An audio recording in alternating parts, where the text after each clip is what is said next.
Hello and welcome back to Two Tall Guys Talking Sales. We're your hosts. I'm Kevin. And I'm Sean. And we are glad you're here. Thanks for joining us. In this podcast, we talk about real sales issues, big and small, for salespeople, selling situations, and sales leadership.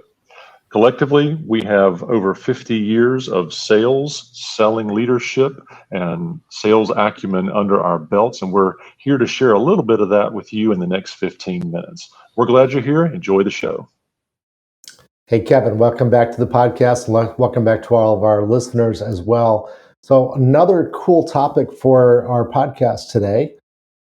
This one is about sales managers helping their salespeople. So it'll be good, I think, for the salespeople that are out there listening to us, as well as the sales managers that need to make their salespeople be more effective. So let's talk about the role of a salesperson in their one-on-one meetings with their manager. Any thoughts you want to start us off with? Yeah, Sean, I'm passionate about this because I think this topic is how we grow future great sales leaders. So if you're a CEO listening to this and you're setting the bar for expectation for what does a good sales leader do? Well, he teaches and trains their replacement, number one, right? You want to build a pipeline of talent. And this is one of the ways. So quick, high level, kind of the anatomy of a sales meeting. One sales meeting, the group sales meeting, is a top-down reporting strategy, identifying challenges. That's not what we're talking about here. We're talking about a one-to-one meeting, mano a mano, where you're going through a pipeline review. This is not an annual review. This is a weekly or biweekly pipeline review. The audience is the salesperson and the sales manager. This is a one-on-one meeting. And that's key here because what we're trying to do is get the biggest bang for the time. You want to be a good steward of the time. I've been guilty of, this is a self-admission here, I've been guilty of micromanaging through a sales meeting. I typically find myself doing this when somebody is really new and I'm trying to help them along too much, right? They're new sales rep. But what I want to get them to, the goal for this one-to-one meeting is to have the salesperson lead the meeting. So what does that look like? The sales manager or sales leader is talking less than the salesperson. The salesperson should be surfacing challenges and bringing good insights about their deal. So the salesperson should be setting the agenda. The sales leader should be across the team setting the format of the agenda. Like here's the 4 segments of our meeting, but the salesperson fills all that data in and prepares themselves for the meeting. So they don't just come up with a blank sheet of paper and say, what are we going to talk about today? What deals are in pipeline? What's in commit? What's installed? What's in at risk, right? We don't want to come with that kind of posture. As a sales leader, we're doing our job when we have reviewed the salesperson's pipeline and they come and say, hey, on deal number 1 or deal A, I'm challenged to get all of this data to the next stage. Or this deal's stuck because they've changed roles. I need to find a new champion or a new economic buyer, or I don't have my proofs cases, or their procurement process has changed. That's the purpose of this meeting, is to surface all the challenges, keeping them from getting to their quota faster. Sean, I'm sure you've never done this. I'm sure you've never micromanaged anybody, but hit this one out of the park. I think I've given you a lob there. Yeah, so I have micromanaged more than I would care to admit. But I love what you said. The first thing I heard that I thought was not the first thing I heard, but the thing that I heard that really stuck out more than anything in the whole conversation was the sales leader needs to be prepared for that meeting and the salesperson needs to be prepared for the meeting. So in other words, everything needs to be in the CRM, because I assume everybody listening to us is in a CRM right now. If they're not, you should be. Let's just state that as an obvious. But all the information about the deal is in the CRM when we start the meeting. And the sales leader has reviewed all of the deals in the pipeline and with the criteria of what that meeting, that pipeline review meeting is going to be about. Is it going to be about this week's revenue, this month's revenue, this quarter's forecasted revenue, whatever it is, right? So that's going to be unique to every individual sales team and sales company because they might have faster deals or they might have slower deals, right? So let's make sure that we understand what the agenda is going to be. We're going to talk about all the deals in the quarter that are going to close in the first quarter, the second quarter of the year. Or maybe we're going to talk about every deal that's going to happen in the year. That'd be a lot to talk about. But at least let's make sure that we have that up front. And that's the leader's job, to identify what the meeting is about. The salesperson has all those deals that fit that criteria loaded and ready to go. He's reviewed them, all the information is up to date. He spent time doing that. And the sales leader, before the meeting started, went through all of that information and doubled down and really understood, okay, this is everything that's there. I understand all the updates. I don't need to ask the same question that was already typed into the forms, which is something that drives everybody batty. And then they can go ahead and start growing from there. One of the problems that I typically have is I can take a look at a deal and I can see through some of the problems really fast. And so as a sales leader, I will tend to force the salesperson into the areas that I think are going to be a problem. I need the salesperson to get to that point so they can identify, this is where I'm having problems. And sometimes they're not ready for that because they kind of depend on me to tell them this is where you're going to have problems. So as a sales leader, and I developed these skills over the years, it's really important for me to make sure that I'm teaching them how to find where are the red flags. If we go back to the old Miller-Hyman strategic selling 4 boxes kind of analysis, where are the red flags in your deal? And then bring those to our attention as part of the sales management. Maybe the owner of the company needs to get involved, maybe marketing needs to get involved, professional services, whatever. But how do you identify those red flags? And not that I should do that, but I need to teach the salesperson how to identify those red flags and grade himself or herself on this deal already. Any thoughts on that? Yeah, grading yourself, this is where you can get into some dangerous territory. Being too hypercritical of your skills. This is not an indictment on how good of a salesperson you are. That's not the purpose of this.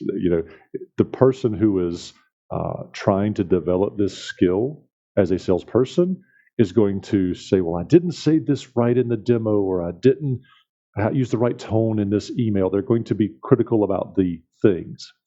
We want, as sales leaders, and I love the way you say this, think about a system to get them forward. You want to coach and develop your sales team to the behaviors that produce the best and fastest results, right? How do you win a fishing tournament? Bigger, better, faster, stronger, the biggest, the firstest, and the mostest kind of thinking. As salespeople, we've got to catch fish often, and we've got to bring them back and prepare them, right? So part of our role as sales leaders is to get people out of their own way. So I love the reference to Miller-Hyman, great teaching there. But for anybody who may be new to sales leadership, who's saying, okay, how do I draw this skill or coach this skill out of somebody? It's okay to make a mistake, right? You're going to learn from these mistakes, but don't not prepare for the sales meeting. Golly, Pete, if you want to make a veteran sales high performer upset, don't prepare. That's a surefire way to do it. When you have beaten the drum of please get all your notes in the CRM and you don't read them, and then you go into the sales meeting and you say, let's go with these notes. And you go, oh, congratulations. You got the economic buyer meeting and you're closing tomorrow. Good job.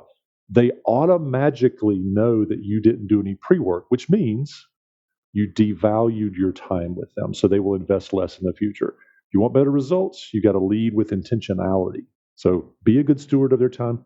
Prepare.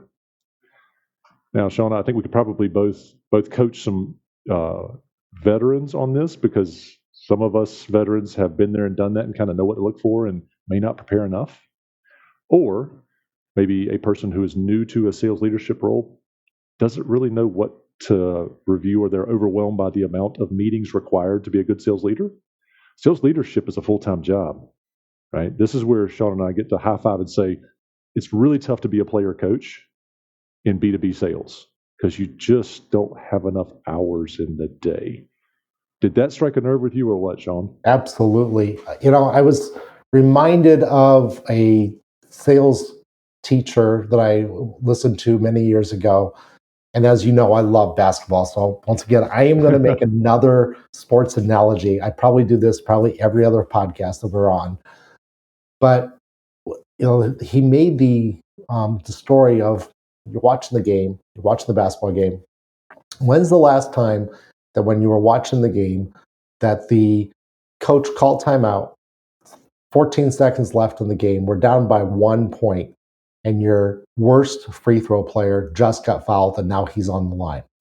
Coach calls a timeout and he says, I'm subbing myself in. That guy's not any good at taking free throw shots, so I'm going to go in and I'm going to take the shots for him because I'm really good at it. When's the last time that ever happened, right? Never. It's not allowed. It's against the rules, right?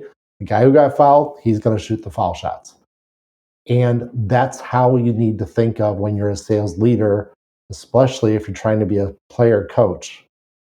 That's really tough to do because you want to step in, you want to do it all, you want to take over. And that's not how other people learn. Now, they may need to watch you do the first one or two, just like the coach had to teach somebody how to do a free throw the right way. But that's for practice. That's not for the game. So the coach can be on the line during practice, showing them the right way to do it, putting their elbow in the right spot. Same techniques happen in our real lives. We practice, we do role plays, and that allows us to do it the right way and we don't take over the deal. And that stops us from being the micromanager and seeing through the deal too fast. Let the player do their job. Let them explain their deal to us. Let them walk us through it. You're going to use all of your experience to find the red flags, but you really want them to find those red flags. You really want them to say, this is bad. Now, if you get a player, a salesperson that says, this deal's going to happen. It's definitely going to happen. There's no problems. There's no issues. Well, we as leaders probably can find some issues, right? And maybe we should. And so that's where the true coaching comes out. And I'd love to have you talk about a situation maybe that you've had in the last 2 or 3 minutes here that we have left, where potentially you had to kind of bring the salesperson back down to earth and say, this is a good opportunity. This is not a good opportunity. I mean, how did you talk somebody through that as a sales leader to give our listeners some advice here? There's probably every listener to this has experienced this one scenario. A prospect comes in and says, oh, you are exactly what I've been looking for. Your solution, product, value is 100% aligned. I've got to have this. This is great. How can I buy? Get me a contract. Holy cow, I'm burning hot. I'm a red hot prospect. We've all had one of those come in. And that same prospect invariably finds a bigger, better deal or something else to pay attention to. Those are the red flags that I look for initially. That's one of those scenarios. But to get there, I really want to talk to everybody listening about setting goals and objectives, right? For the sales process, we have in B2B sales leadership and management and as a sales practitioner, we have these processes for a reason. And when we go through the process of dealing with a red hot prospect that came out of nowhere that wants to buy tomorrow, yeah, maybe sometimes they will buy, but if they don't follow the logical process, there's a likelihood that they'll wash out. One that comes to mind quickly. We got a minute and a half here left. Working with a professional services, trade services company, and one of the salespeople, a seasoned veteran, comes to me. This person, she had a great pipeline, great performance track record, lots and lots of open opportunities and closes and deals. I mean, she was a dynamo. She still is. She's a great salesperson. But the challenge came is when she'd come to me and she'd say, hey, Kevin, I've got these 20 deals and here's my top 5. Right? And I'd say, why are they your top 5? Because they're for my best customer. And that was the red flag for me, meaning she may be overworked. And as a sales leader, I've got to either help her establish priority to more than one customer or getting all of the deals and her workload portioned off so we can grow as a company. Right? So the challenge that I was left with was, how do I untangle this mess? And what we found is that the customer needs were on a longer timeline. And for this one, it's a pretty easy solution. We said, well, when does this job award? When does it need to be completed? And just through some simple dollar, size of the deal prioritization and some timeline prioritization, we were able to ferret out, okay, well, we need to, get this collateral in place and get the contract in place in this order. And we ended up winning all the deals, right? And that was a nice outcome. The other side of that, another more grim scenario is when, a similar salesperson in that same industry came to me and said everything was going to close this month and nothing did, right? As seasoned veterans, we've all heard these same types of stories. You could probably just, change the names and change the industry to fit what you've experienced. But in large part, how we get salespeople to lead these meetings is to have an intellectually honest approach to what is going on inside the deal, and coaching people to have that, trust but verify kind of mentality with their opportunity pipeline will pay more dividends than anything in helping you grow your business.